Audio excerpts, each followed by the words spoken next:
Hello, my name is Jill Hawthorne, and I'm part of the Alumni and Family Engagement Team and Class of '87. I want to welcome you to Pitzer at Home, where we offer virtual workshops, lectures, tutorials, and more featuring our Pitzer community. And we are really excited to bring you today's second session with Michael O'Brien, parent class of 23 and Chief Shift Officer at Peloton Executive Coaching, for part 2, Shifting Lanes During a Pandemic. The session will be recorded and available on demand at Pitzer at Home for the remainder of the year. It's my pleasure to welcome back our leadership coach, Michael O'Brien. The floor is yours. All right, thanks, Jill. Good to see everyone. Thank you, Brooke, too. We're in for round 2, night 2. So I'm coming to you from New Jersey if you weren't with us on Tuesday. But it's great to be with the Pitzer family once again, twice in 1 week. It's so cool. I'm a parent of a class of 23 student. So we just love the fact that we're part of this community, the vibrantness of it, and just the energy and the activism. So on Tuesday, we talked about how to manage that energy of ours through this crazy time. Tonight, we're going to talk about shifting lanes during a pandemic. And the focus, because I could talk about a whole bunch. We only have an hour together. So I decided to focus in on the whole theme of conversation. So we're going to talk a little bit about imposter syndrome and then how to have a difficult conversation. But before we begin, I just want to ask people if you could type into the chat where you're calling from or where you're Zooming from. Just I want to get a sense, because I see some familiar names from Tuesday, which is great. Thanks for coming back.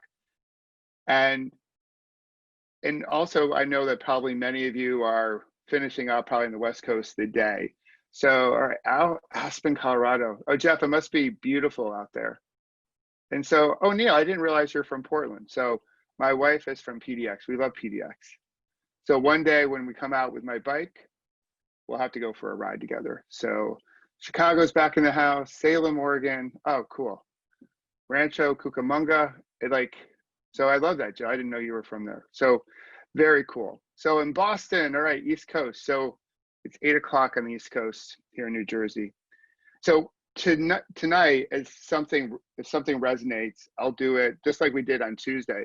If something really resonates with you, all I need you to do is just put an exclamation point in the chat so I know that's speaking to you. And tonight we're going to try to leave a little bit more room for questions at the end, because there might be some things that we talked about on Tuesday that you've digested over the last 2 days, and you might want to ask a question of curiosity, or even some of the stuff that we talk about tonight. So with that, let's get into it. And one of the things we're going to begin with is one of the things that we really focused in on Tuesday is just our ability to breathe. So wherever you might be, turn off your notifications, big inhale in, preferably through the nose, big exhale out. Just take that breathe. A way to sort of cleanse yourself from whatever you did today. This might be your 5th Zoom, who knows? I know if you're a student, you're probably on a bunch of Zooms already today. So this is our ability to sort of just to get focused and be here now, so we can talk through what we want to talk through. So you can have more agility as we go through what has already been a crazy 2020, and probably some of this crazy is going to stay with us in 2021. So we'll connect with our breath. And if you could just type in what really resonated with you from Tuesday, if you're around for our presentation on Tuesday. Anything in particular really popped for you and really resonated. I would love to know what that is. The breathing exercise, cool, Nicole. Yeah, that was really something's amazing when we slow our breath down. And one of the things I forgot to say is that research says that our ideal rate of breath is 5.5 breaths a minute. Most of us are probably inhaling, exhaling about 12 to 14 times. So, the top 5 values, that's key. Yeah, so Jeff, you're referencing to the workbook. So if you haven't pulled the workbook down, I know Jill or Brooke will put the link in there so you can pull that Better Life workbook down. So, and this too shall pass. Yes, it will. This moment, mano no ware. So this moment too shall pass. And we go where our eyes go, yes. So yeah, the passing of time, the transient nature of life. Life is so awesome. It's so precious because it doesn't last forever. If it lasts forever, then we might take it for granted. So cool. I'm glad a lot of that stuff resonates. So tonight we're going to get into a few more topics, as I mentioned up front. So we'll get into it. And one thing I'll pull from Tuesday into tonight is one of the things I shared with you on Tuesday was all the events that are in your life are neutral until you label them. Basically, nothing has meaning until you give it meaning. And so if you weren't around for Tuesday, this sort of ties back to Viktor Frankl's Man's Search for Meaning, where he wrote and he said that in between the stimulus and your response, there's that space. There's an opportunity. And this is something that was shared with me by a mentor when I was in the hospital. When I was having a really low moment, my energy was low. I was taking on a victim mindset. I thought the world was coming down on me. I thought, why did this happen to me? Never once I thought it was happening for me. And when I played the victim, a whole bunch of people validated. They were like, yeah, you've been through something horrific. And he said, hey, you know what? Maybe this is happening for you, not to you. Maybe all the events in your life, Michael, are neutral until you label them. Are you creating enough space to think intentionally about what type of labels you want to use? In essence, what he was telling me is like, you have a choice in how you show up. And that's what we all have, a choice in how we show up. Now, sometimes the systems in which we live, which are not equitable, they're not fair. I think 2020 has shown a spotlight on that. You know, as I mentioned on Tuesday, I think COVID is happening for us, not to us, because it's putting a spotlight on some of the things that need to be on our to-do list. And they all tie together, this thread, with the whole concept of breath. When you look at COVID, George Floyd, the wildfires in California and Oregon and Washington, and the economy, they all have some notion that ties back to our breath. So we have a choice. And we have a choice in what type of weather we create. So I want to go through a concept, just I would frame it out a bit, just for overall awareness.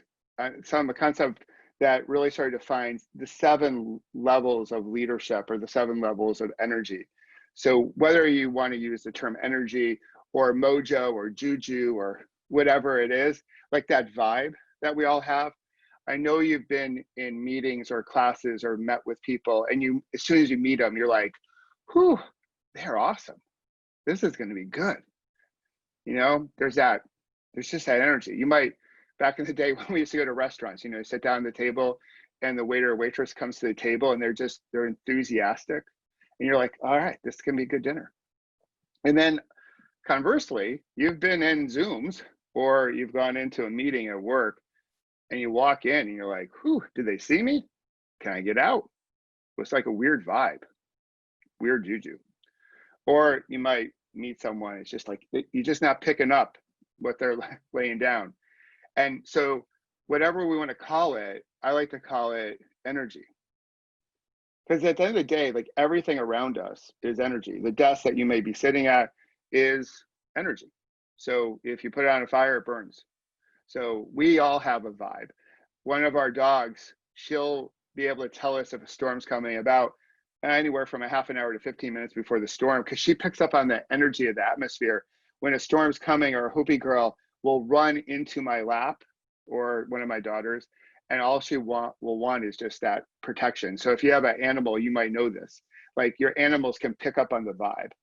So there are 7 levels of energy, and I'll go through them for you so you just have a good grasp of what they are. And I'll ask you like what you think or where you think we are as a society. So the lowest level, the level I was at right after my accident, when I was playing the victim and my mentor said, hey, Michael, all the events in your life are neutral until you label them.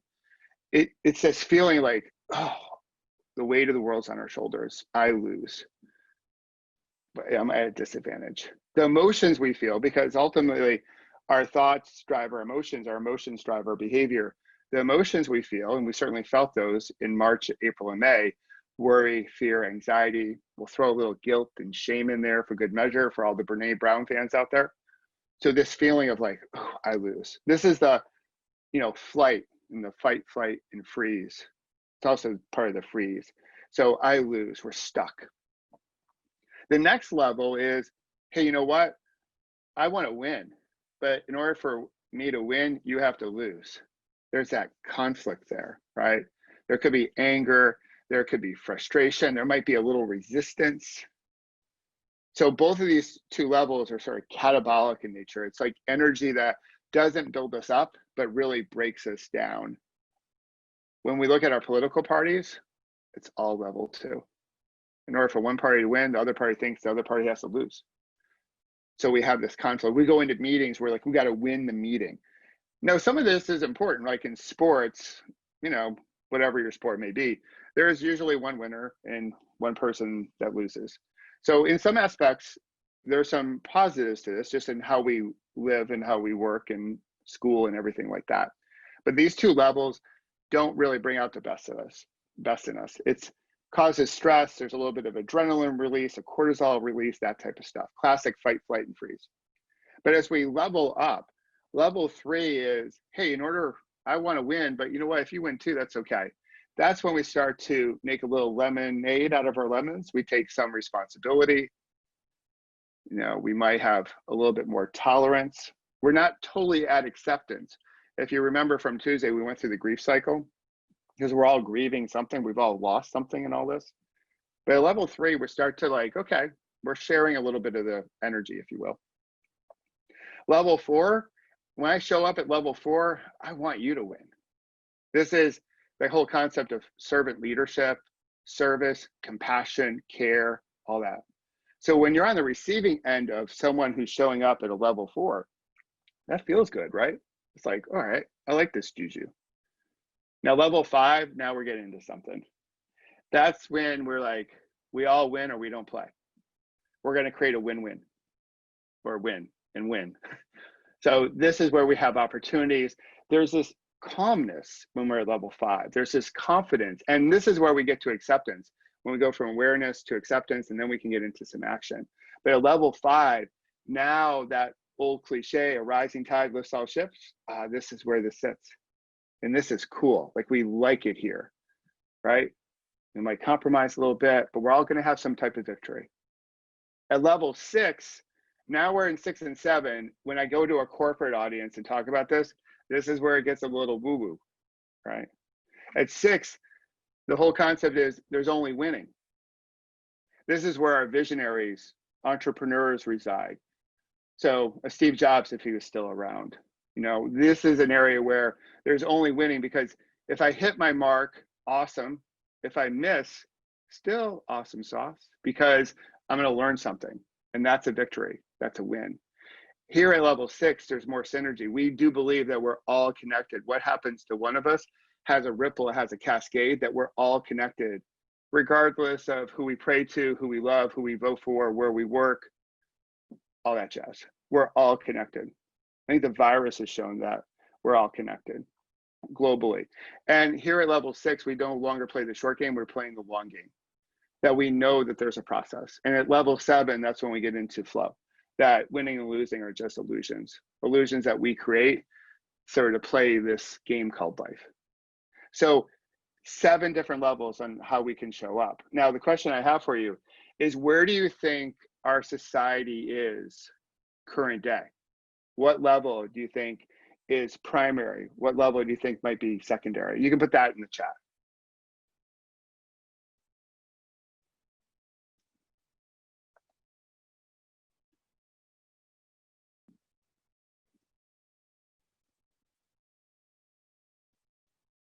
Yeah, so Annie, level 2, Nicole, level 2. Yeah, Christine, level 2. Yeah, Juanita, 2. So a lot of 2, right?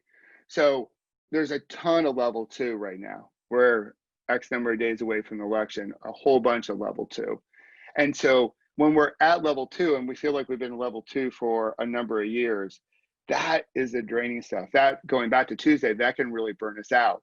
And then sometimes, like, that emotion we feel at level 2 can leave us a little bit worried. We go into anxiety and fear, and now we're in level 1, and all that can be a heavy burden. That's what makes our backpacks weigh a little bit heavier. So it's important to know, like, one, awareness, like, how am I showing up? How am I tuning in right now? And how can I elevate my energy? Because as we go from 3 to 7, it's more anabolic in nature. It's more building. We create stuff and we take more responsibility over our situation. So it could be like, regardless of your party. So for the election coming up, we might have worry, but there's things that you can do to participate. And so now we're in some action, and all of a sudden we go from like the level 1 to level 2, maybe up to a higher level of a level 4 or level 5. So there might be ways to participate in the university as a way to give back, maybe because school is virtual, it feels like a level 1, or a level 3, it is what it is. We're trying to make lemonade out of those lemons, but there may be ways to elevate from that. So we have more energy for the things that matter most. And with that, we create a different weather conditions, if you will. All right, so we're going to talk about imposter syndrome.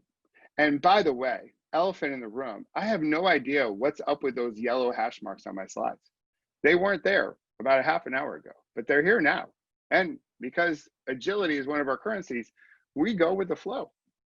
I think the yellow is a nice complement to the blue, or the blue to the yellow.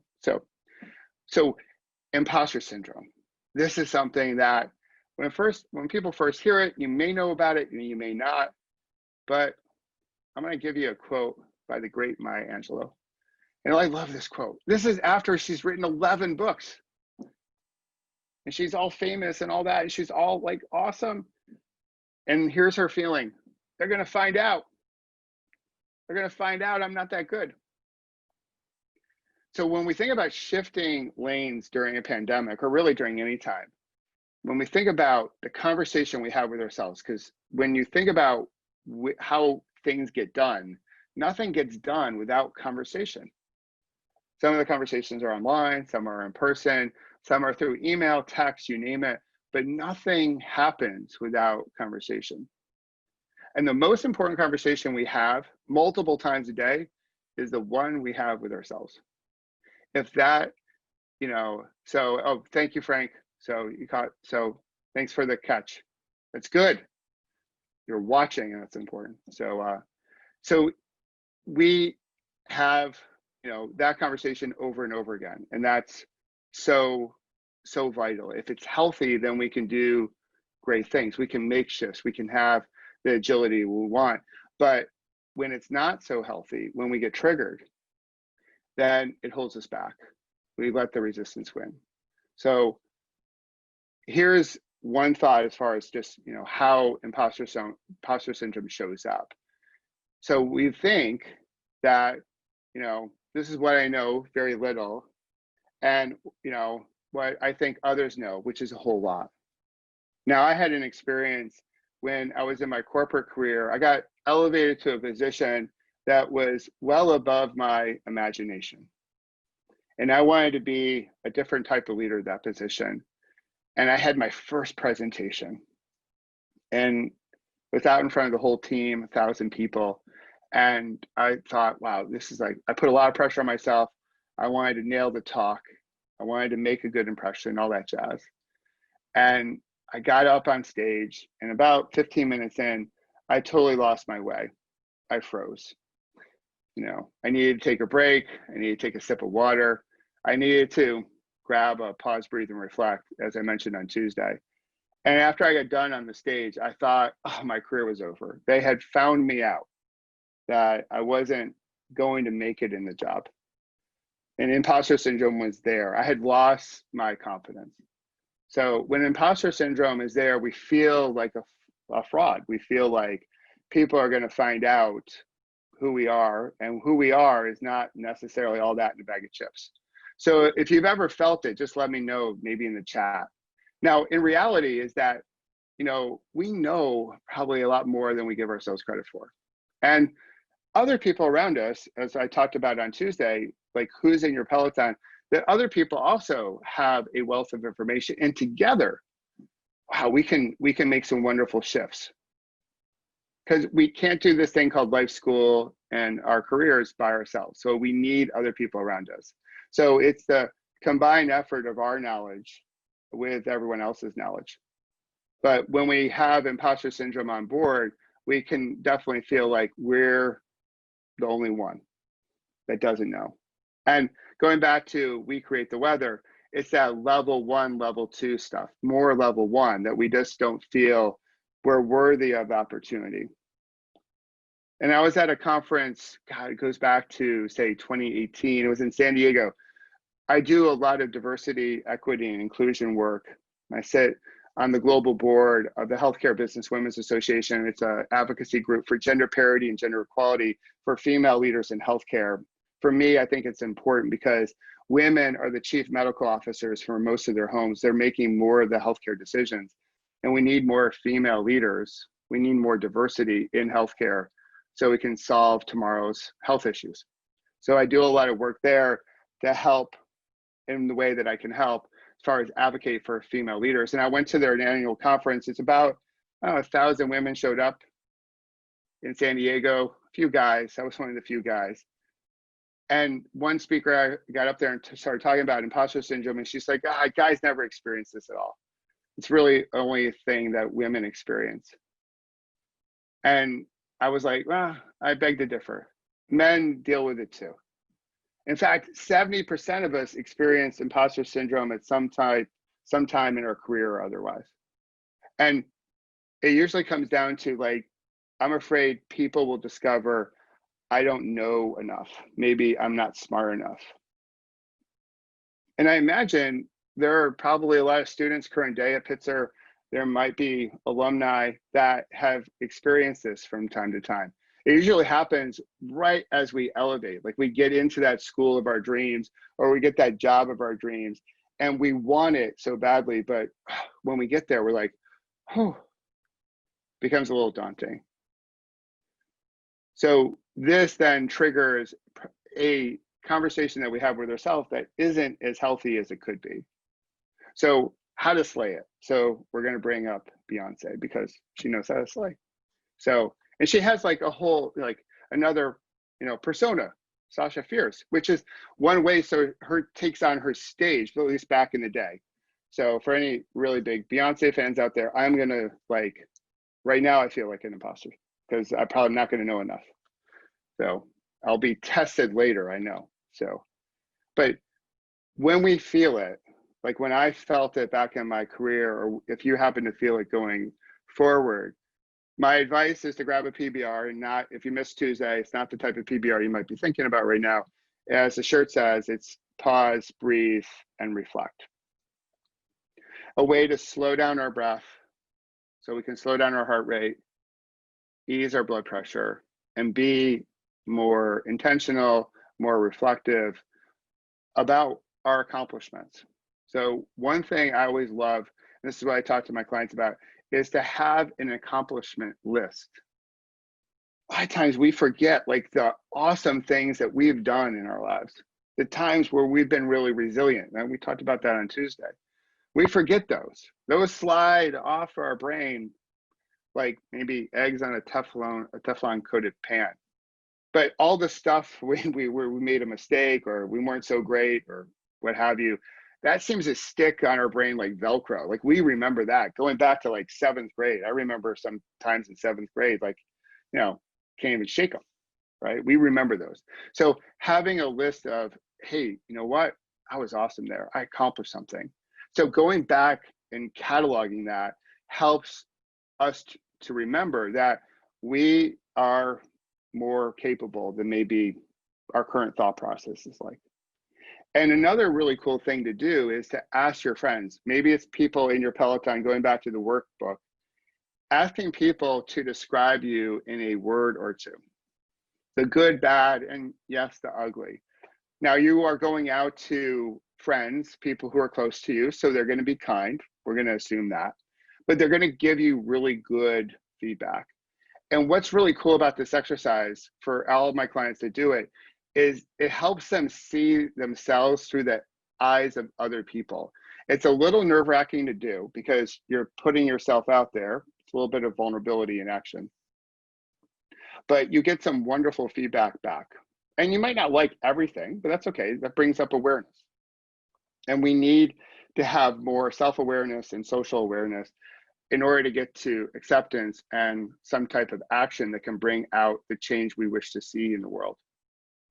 So once you do that, once you have like your accomplishment list and you have sort of the good, bad, and ugly, now you can lean into your Peloton. Those people who are there for you to challenge you, for a crisis, to celebrate, to comfort, all that jazz.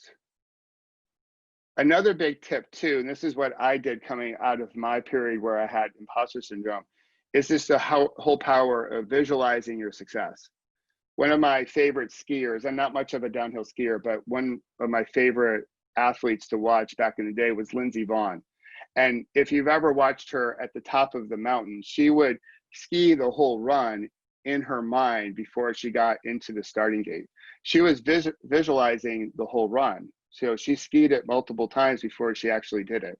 So that's also important when we have a bout of imposter syndrome, to visualize our success going forward.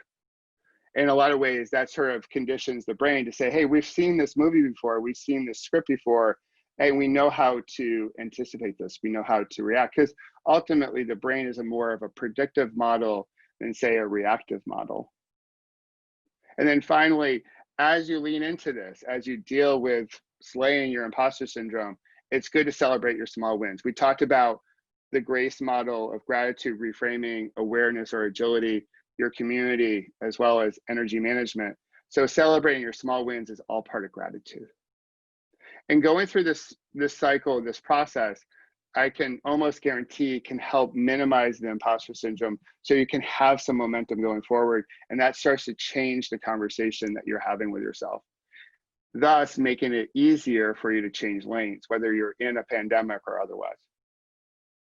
So that's a little bit about imposter syndrome. And remember, like from Tuesday, we talked about resilient people. And so what this is all about, so when we have imposter syndrome, one, we try to practice non-judgment because we don't want to beat ourselves up. We are, after all, perfectly imperfect, like the Kintsugi art that I referenced on Tuesday. And we also see, going to that fourth bullet, that when we have a setback, like a moment of imposter syndrome, we see those as growth moments. As painful as they are, they can lead to some of our best growth if we show up with the right type of energy. So when we're in that moment of maybe negative self-narrative, we might be in that low level one, but when we shift our perspective ever so slightly, we can see it maybe even as a level 4, level 5 type of moment. That brings a little bit different momentum and energy to what we're about to face. And that can help us get through the resistance that we might be facing at that moment in time. All right, so that's a little bit about resilient people and imposter syndrome. And now I want to share with you some things around conversational intelligence. So I think we've all heard of emotional intelligence, which is key. That's our overall awareness, self-awareness, social awareness, and also our emotional management and how we interact with other people. Some would say that emotional intelligence is a greater indicator of success than IQ. So we've heard of EQ and there's IQ. And there's also personality. And so you might have done like a Myers-Briggs or a DISC or a Hogan or what have you, and get a good sense of your personality. But one aspect that is often missed is our conversational intelligence. We can call that CIQ, our ability to have great conversations or have the agility to have the right type of conversation for the right moment. A lot of times we lean on one style a little bit too often. We overdevelop that muscle and then the other muscles atrophy. So, and this is an interesting quote. It actually comes from a study out of Stanford, and Judith Glaser wrote the book called Conversational Intelligence, and she's a conversational researcher. I knew Judith. Unfortunately, Judith passed away from a really tough battle with pancreatic cancer. And she was just this bright, energetic, level 5, level 6 type of person. But she wrote this book that I found when I was in my corporate career, and I got I followed her work and I studied underneath her. And she would often say that 9 out of 10 of our conversations missed their intended mark, which when you think about it, it's like, what, it blows you away. Like 9 out of 10 conversations. Now, when I go around to companies and stuff, I find, at least self-reported, it's not so scientific, that about 6 out of 10 miss the mark. So whether it's 9 or 6, either way, it's not good. It's no wonder we have so many meetings. We have to have meetings to make up for the meetings that weren't so good in the first place. We're missing each other all the time. We can't get things done. It doesn't allow us to be as effective or as efficient as we desire. So again, whether it's 6 out of 10 or 7 or 9, we're not having the right type of conversation for the right moment. So we're missing each other. And we're not putting ourselves in the situation where we can get a lot of stuff done. We can't be as efficient as we want to.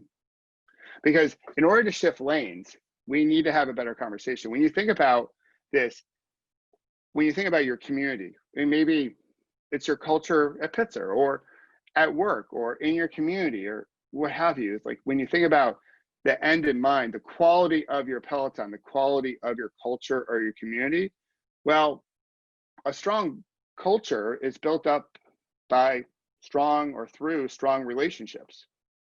And those strong relationships, though, are first driven through quality of conversation. So if you're not having high quality conversations, it's almost impossible to have a robust relationship. And if you don't have enough of those great relationships, it's hard to have community. And what we need right now, and I think I mentioned it on Tuesday, what's spreading this virus is our need to be with each other. I think how we get out of this is being with each other in a different way, in support of one another. And we need to have a better conversation. We're certainly not having that better conversation on social. That's not really a conversation. That's just a whole bunch of people shouting at each other. But when we're in our classes and our work and just socially, if we focus in on having better conversation that can build better relationships, those are so vital to help us through this moment in time. Then we can have a stronger culture, and then we can start getting more stuff done. And the way Judith looks at her work, there's basically 3 types of conversation. There's transactional. Those are pretty much yes or no, closed-ended questions, sort of make up these type of conversations. Classic is, hey, you want fries with that? It's a yes or no. It's transactional, right?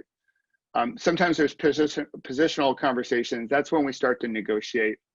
And then there's co-creation, which we don't do enough of. We tend to be highly directive. As a parent, when my girls were younger, we were highly directive. And then something happens when they become teenagers, that highly directive style no longer works. We have to start co-creating a little bit more. But in our work environment, a lot of times we use a sort of a power over instead of power with mentality, and we get highly directional. It's the shortest path. Like, we just want to tell people what to do. And that worked really well when our economy was different. As we came off the farm into manufacturer, it was a very much, we're making widgets and it's going to be highly directive. And when this one doesn't work, sometimes it's very important to be highly directive. Like, if the house is on fire, you don't want a co-creation conversation. You want to be highly directive. We have to get out of the house right away. But when this is not applied in the right way, then we get into this like tell, sell, yell phenomenon. I might tell you what to do if you don't do it. Then I might try to sell you to do it. And then finally, if you don't buy into it, I'm just going to yell. I'm going to raise my voice. So that just releases a whole bunch of stress. And then that changes our weather, going back to that energy pyramid I shared with you earlier. The positional one, that's when we start to have, a little back and forth. We tend, though, to ask questions for which we know the answer. Here, if it's ill applied, this is where our addiction to being right is. This is where it resides. And I think one of the greatest addictions we have in this country is our addiction to being right. We've lost that curiosity muscle. It's atrophied. I think curiosity can help us get through a lot of this stuff. It helps us shift lanes during a pandemic or otherwise. But positional conversations, if you're in a negotiation, if you happen to be like, in law or sales or marketing, sometimes you have to have these positional conversations. If they're well applied, it can work wonders. But the one that we could do more of is co-creation. That's where we start to ask questions for which we don't know the answer. That's when we start to get a little bit of that oxytocin and dopamine and serotonin flying. Those are all sort of considered, mainly oxytocin, the hug hormone. That's what builds culture. And so now there's some brainstorming. We get up to that level 5, level 6 I mentioned before. Now, with all these, if it's not well applied, there's some, some challenges to it. This one, we can brainstorm all day long, and sometimes we can have analysis paralysis, and we get nothing done. So after a while, after we brainstorm and come up with all these wonderful ways to co-create, we do need to apply something. We do need to take some type of action. And as we're having these conversations, there's a lot happening in our brain. We have the classic reptilian brain, when that wants us to be safe, wants us, to stay alive. It's our hunger or sex drive. It's all that right there. It's really no different than all the wonderful creatures around us. Now, luckily, we have a prefrontal cortex where we can use some of our executive decision making and whatnot. There's even a heart brain. There's like a pathway there. That's probably for another talk. But in that primitive brain, the limbic system, the reptilian brain, there's the amygdala. That's where we get hijacked. That's the whole fight, flight, and freeze right around that center of the brain. So when we have conversations that are missing the mark, it's easy to get triggered, right? And then when we get triggered, going back to all the events in your life are neutral until you label them. We're really quick to label them as good, bad, right, or wrong, instead of creating a little bit of space to say, hey, what's another way of looking at this? How do I wish to label it? What meaning do I want to give this? And that curiosity allows us to be a little bit more thoughtful and maybe step into a different way to have a different conversation. And sometimes we have to have difficult conversations. So one last thing I want to share with you tonight is a process I think about when it's time to have a difficult conversation. Hopefully you don't have to have many, but in order for us to grow, sometimes we have to create some tension. We got to have some of those difficult conversations. If we're in a relationship, if we're parents, if we're at work, even at school. So how do we do them? A lot of people just avoid them and just wish, I hope they go away. But you know what? When we push it down and we repress stuff, like I was repressing a lot of my stress, we push it down, we restrict it, we repress it. Eventually that bubbles up. So when we have a difficult conversation we need to have, but we don't have it, it starts to bubble up and bubble up and bubble up, and it only gets bigger. It doesn't necessarily go away. And in some rare cases it might. So, but first things first, we got to begin with the end in mind. And oh, by the way, that's our Hopi girl in Jens. So more on that in a bit. But if we're about to have a difficult conversation, we got to begin with the end in mind, sort of pulling from Stephen Covey. Where do we want the conversation to go? Because if we don't go in with some type of game plan, then, the tail can wag the dog. And as we get into it, a good question for us to ask ourselves is, when we hear someone else's perspective, must I believe it or can I believe it? Again, it creates just enough space to say, all right, everyone has experiences in life, and we can experience the same thing, but also see it in a completely different way. So the way someone else may see it, that's as valid as our point of view. Now, we don't have to agree with it, but maybe if we go in saying, I must believe it, it's either up or down, right or wrong, good or bad, it becomes binary, and then we get addicted to being right. If we create enough curiosity to say, well, can I believe this? Can I give it a moment to see things from their perspective? We might have a chance to go back and forth. And this last bullet, be the person your dog believes you are. So we love animals. And one of the things, if you, again, own a dog or own a cat, we have 2 dogs and 2 cats. I couldn't get them all into this photo. But when it was a year of the dog, I think it was back in 2018, dogs are incredible. So I'm going to rave on our dog a little bit, but you'll know this. Dogs go all into their relationships. They don't go halfway. If there's any type of unconditional love with most dogs, some breeds are not like this, but many are, they love you regardless of how you show up. They think you're the most awesome sauce person in the world. They're always there for you. Even when you have a bad moment, they're always there for you. They go 100% all in. Us humans, we keep score. We're like, last time they did this, or yesterday she did that. A lot of times we keep score in our relationships. And what it does is it holds us back from going into the conversation as deeply as we need to be. Now, I'm not saying that we should go all in like our dogs, like that. I don't think that's possible. But a lot of times we say, well, I'll meet you halfway if you meet me halfway. And what ends up happening is we go about 47% of the way there, and they go 47% of the way there, and we still have a 6% gap. So if we decide going into this difficult conversation, we're going to lean into it maybe a little bit further than we normally have, then we give ourselves a chance to have a better conversation. And if we show up with different energy, it's very possible we can shift the energy of the other person and they'll lean in a little bit more. But if we go into the conversation somewhat guarded, then, you know, they were probably a little bit guarded. Not the cat. So the cat, we have great conversations with the cat. The cat also believes that we're amazing. And look at them, a cat and a dog sharing a bed. So if they can do that, we can have a good conversation. Now, once we get into the conversation, there's different emotions pop up. And this, I love this quote from Krista Tippett. She does the podcast on being. I think she's the one that said this on one of her shows, but anger is when pain makes a public appearance.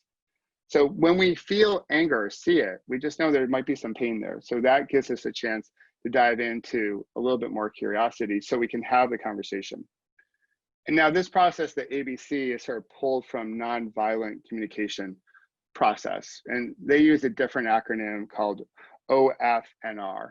So it's observations, feelings, needs, and requests. I use ABC, just a little bit easier for me to remember.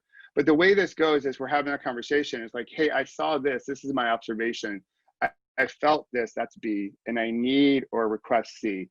So it goes like this. So I'm a big on time kind of guy. My daughters and my wife will tell you if I'm not early, then I'm late. So when other people are late, I feel like that's not really honoring my time. It's not respectful of my time.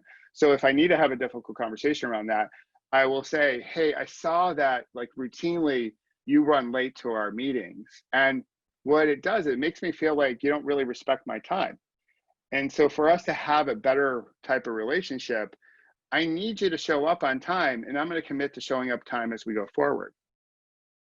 So when we have that framework, it makes the conversation a little bit easier, because sometimes in these hard conversations, we don't know how to begin. And this is a good way to sort of think about it. So we put the observations, the facts down, the feelings, because feelings ultimately drive behavior, and with some clarity, what our need and request is. And through it is a reminder of like, hey, let's try to stay as curious as possible.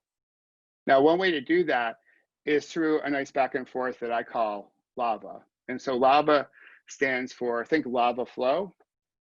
LAVA stands for listen, acknowledge, validate, and ask. So listen with your full body. Things are being said and not said through body language. So actively listen. A lot of times we're multitasking on our phone and doing this, and we're not totally listening. And I am guilty of that as well. But when we really lean in, and you know, when we're communicating through pixels, it's a little bit harder to pick up on the whole vibe, the whole energy. But when we listen fully, we can pick up on some things that may or may not be said just through the language we use. And then this is important because we don't do enough of this. A lot of times we listen to reply versus listening to connect and understand. You've been in meetings like that, I know, like where there's someone waiting for you to stop talking. The debate last night, minus the whole fly thing, there was a lot of like listening to reply instead of listening to connect. And in a lot of ways, that's the format of debates. But acknowledgement in our other relationships, our other conversations are so important. It basically says, hey, this is what I heard from you. We can rephrase it back to the person. So what we do is then we let that person know, like, hey, I heard you. This is my understanding. Are we on the same page? And when we hear that from the other person, we know, hey, you were listening. Okay, we're connected. I don't feel so alone right now. So acknowledging and then validating, like, hey, you know what? you saw the same experience that we went through a little bit differently. My point of view is valid. You know what? So is yours. Now, we may not agree on those perspectives, but the fact that we have a point of view or have a perspective, that's valid. And now we can have more of that conversation through asking those classic journalism questions, those open-ended questions. And one question I love is the question of permission. That's when we might have an observation or we might have a solution, and we just say, hey, you know what? I have some thoughts. Can I share those with you? I have an idea how you might solve that. Can I mention it? So this gets into the whole field of like asking an and question. So a lot of times we do a yes, but, that's not so great, but a yes and helps build the conversation. So that builds on the whole curiosity, the brainstorming, the possibilities. But asking open-ended questions, what it does is it also helps like create some space so the conversation can go back and flow. Forth, it can flow, if you will. So lava is a good way. When you're having a difficult conversation, just remember that framework. So, and then finally, once it's done, you can add it to your accomplishment list. And I would say circle back. So once we have the conversation and we agree on something, then we can, we can circle back and just say, hey, how are we doing? Like we had this conversation a couple of weeks ago. Are we still good? Are we honoring our commitments to one another? And know this, that conversations like this, they don't get easy. We're always going to have some butterflies, but they can get a little bit easier the more we do it because we have a little bit more confidence as we go forward. So Frank, good question. How about diverse cultural participants in the conversation? So certainly, I'd probably want more to the question, but I think one, it's, one part of it is like coming into the conversation with a much awareness and also the perspective of other people and other cultural differences. I think that's the big part of having, better conversations is getting outside of ourselves and then trying to put ourselves in the shoes of other people where we can, and where we can't, maybe just because we don't know, that's when we want to have a little bit some vulnerability and start like, hey, you know what? I don't necessarily know how you feel about this, or I don't know your perspective on this. And I'm willing to have the conversation to learn a little bit more. Hopefully we've done some learning on our own too, but happy to talk to you further about it too offline. So, but a very good question as far as just having conversations, especially current day, as we build more and more awareness on all the things that are sort of front and center for us in 2020 and beyond. So as we finish up, and I'll open it up for questions, Jill, here in a second, this is just a reminder from what we talked about on Tuesday, that core strength that we have. So think of ballet dancers, the grace that they have, the strong core. Fundamentally, it's couched in having the ability to be grateful for our small wins, maybe our big wins, and even this moment in time, the trauma that we're all in, the loss, because we know that we can be grateful for these moments because they will most likely make us stronger. The reframing question that I gave to y'all on Tuesday, is this happening for us or to us? How can we see these things a little bit differently, or see things through someone else's perspective? I think we need so much of that right now. We get addicted to being right. Gosh. And we just go into our corners and we try to outshout each other. That's not having a conversation. That's just like noise. That's not helping. The A is agility, which is driven by awareness, acceptance, action, hopefully small steps, and that ability to adjust, because we're never truly ready. Nothing's truly perfect. We are all, after all, perfectly imperfect. Then the C is that community, your Peloton, like who's in your personal or on your personal board of directors that you can lean on, because nothing we do is a solo project. And then finally, aligning your energy. This goes back to the pyramid I shared with you earlier this afternoon or evening, is for how do you want to show up, and do you have, and it's also in the workbook, how do you have good alignment spiritually, emotionally, with your health, with your relationships, and then also with your career, your finances. Once you have better alignment there, everything gets a little bit easier, because anything in alignment, it's just easier to operate, including our lives.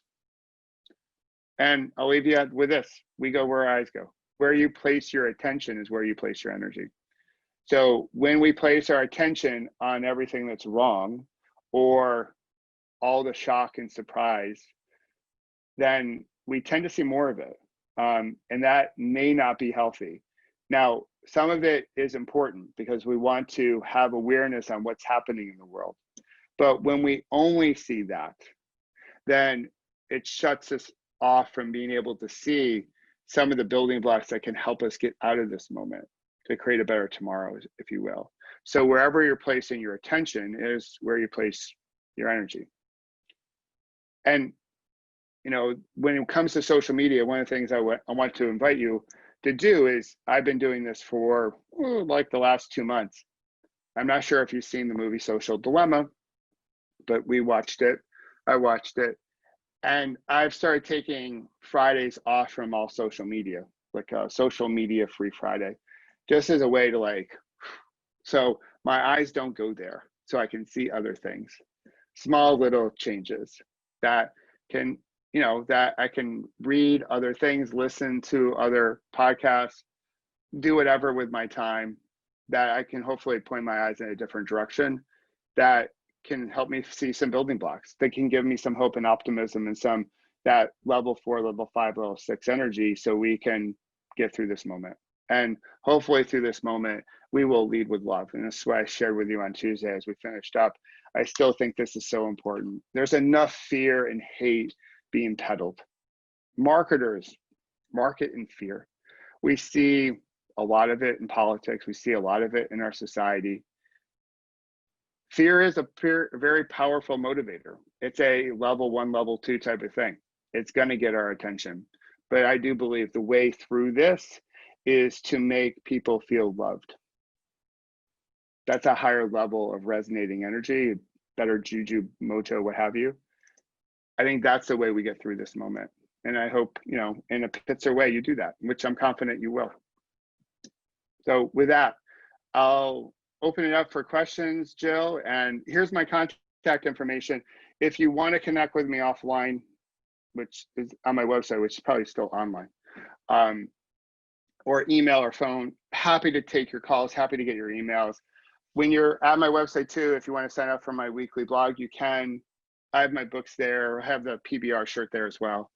And like anything that we've talked about, but anything I can do to help the Pitzer family, I'm all about, because we need to get through this moment all together. And I believe we're going to get through this moment, although there's some days and there's some moments where, you know, we have our doubts, but I'm ultimately optimistic that this moment's happening for us, not to us, because it's shining a spotlight on the things that we need to address.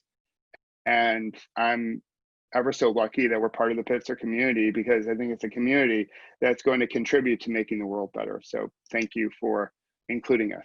So Jill, I'll turn it over to you and see if there's any questions. Sure. So I did write, I think folks can unmute if they would like to ask a question themselves, and then also can write in the box. But it's interesting, I had a question for you after the session on Tuesday, and I can ask it, but I feel like you answered it today. I'll ask though, is, you know, when you feel like you know someone who really does see things very negatively, or, you know, things like that, how do you bring up some of the things that you talked about? So when someone is in that negative space, I think one, it's sometimes we're quick to go and tell that person, like, you got to feel better, like feel better now. And I think it's good to be able to sit with that and help them feel what they need to feel in the moment. So as I talk about all this in a conversation I have with my clients, that we do need to feel what we're feeling. When those feelings tend to be chronic and we get stuck, that's when it can get a little problematic. And we've seen that in the data. The CDC, I think on Tuesday I shared, CDC released some data in August just showing that our level of depressive symptoms are on the rise and anxiety is on the rise as we go through this period of time. So certainly our mental health has taken a hit during the time since March. So being there, acknowledging what they're feeling is important. And then trying to ask them questions about how they feel they can get out of this moment and sort of be there with them as helping them with their solution. So part of it is empathy as far as sitting in it with them. The other part is the compassion piece that can help them get out of it. What I prefer to do is not tell people like, okay, this is what you need to do to get out of it, because everyone has to come up with their own solutions. I'd rather be able to have that conversation that's empathetic in nature, that's compassion based, and see what they may have within them that can help them out of that moment, even if it's something really small.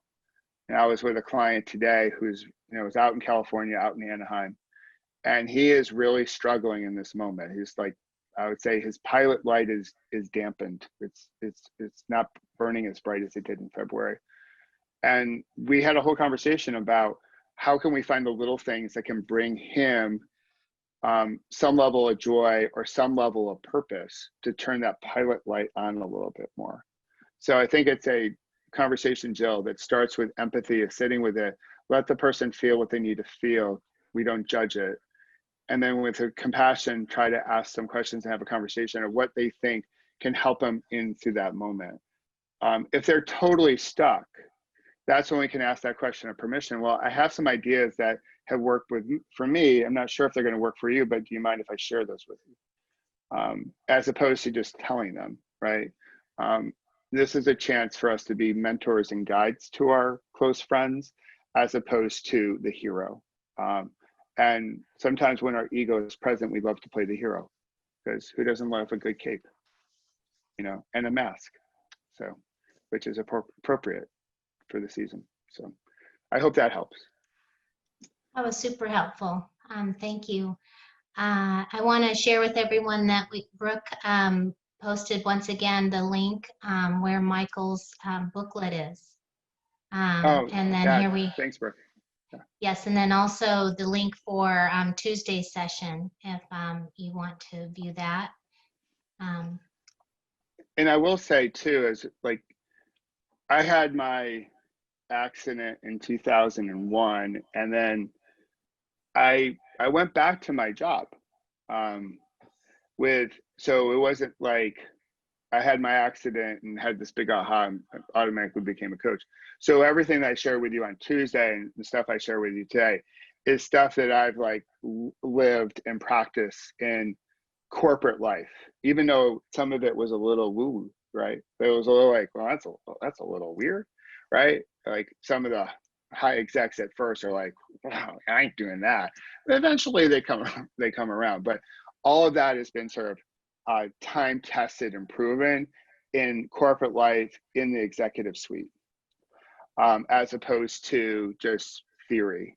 So, because I much rather share with you some of the things that have worked, and we can have a whole other one, Jill, of all the things that haven't worked.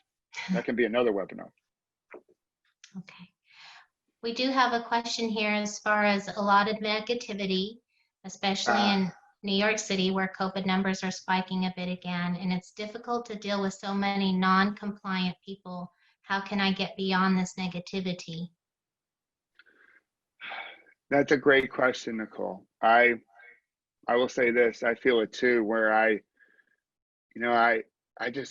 want to be out in front of it. It feels like, this dance with uncertainty is just lasting much longer than I think any of us want, right? And it's just the tail's wagging the dog, as cute as our dogs are. So what I try to do is not necessarily focus too much on the non-compliant people, but I work with I start with not trying to change the whole world, but sure, change the world with me, the people that may not be as compliant as we like, but are open to the conversation. I try to have conversations with them. I also try to focus in, okay, how do I wish to show up? How do I wish to role model? And work where I can with the people, hoping that the more people I interact with, they'll also get the message, whether it's the non-compliance or voting or climate change or equity and equality or the economy. like working in like I'm going to change the world one small world at a time as a way to have some sense of control, as opposed to like looking at everyone that's non-compliant, because a lot of it comes through the news, and the news does want to sensationalize things. So we're not going to see a whole bunch of footage of people doing the right thing. We're going to see footage of the people not doing the right thing, not wearing a mask. So one, I'm really mindful of how much media I consume, because like that just will, it will jack you up. But what I try to do is focus in on my world, my community, put the right messages out. I can like social posts, conversations. I know I can be in control of that, and that's where I begin. And know that through that we can get critical mass, that slowly but surely that will have a nice ripple.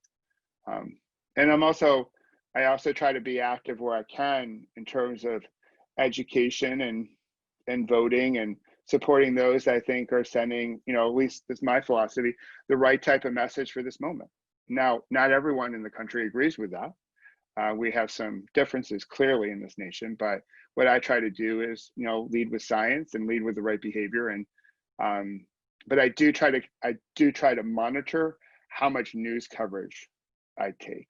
And even when I take it, so last night, my girls and my wife were watching the debate downstairs. About a half an hour into it, I went upstairs and I listened to it on the radio, because it doesn't bring all my senses into it when I watch. Like when I watch it on TV, you get it all. I did miss the whole fly thing, so I woke up to that. But I just listened to it on the radio because it has a different type of energetic relationship that I have with it if I listen to it on the radio than watching it in person. So yeah, Frank, yeah.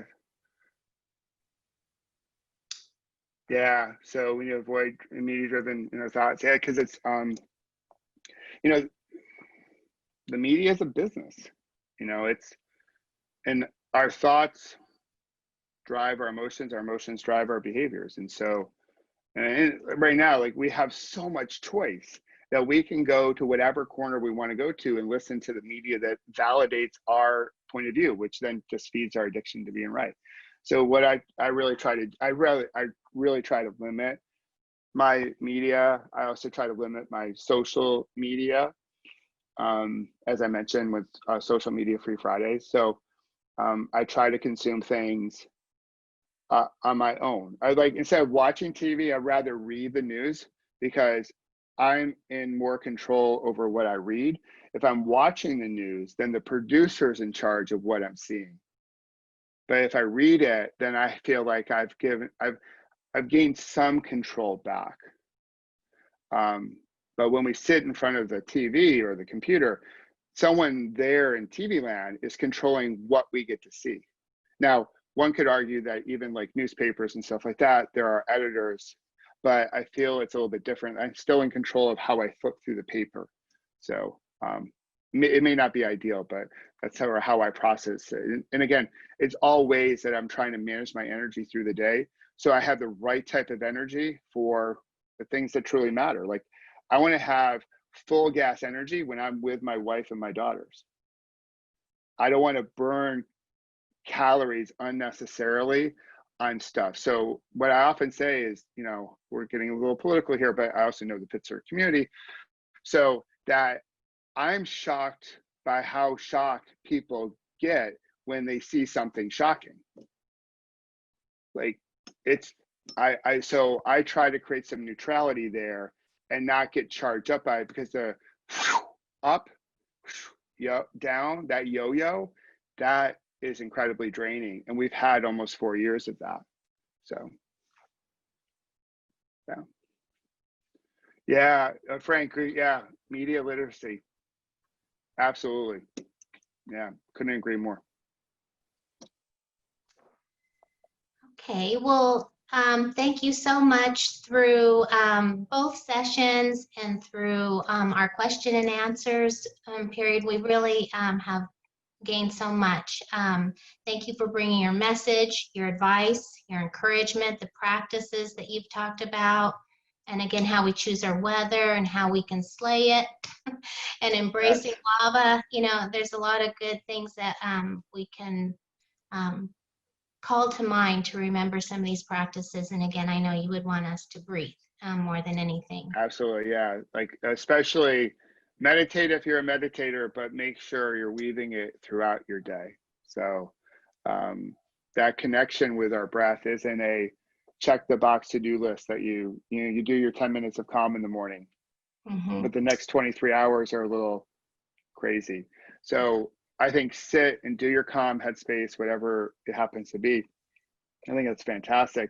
I just want to make sure people are breathing throughout the day to sort of weather the day. And so, yeah, if people can really connect with their breath more, I think that'd be fantastic.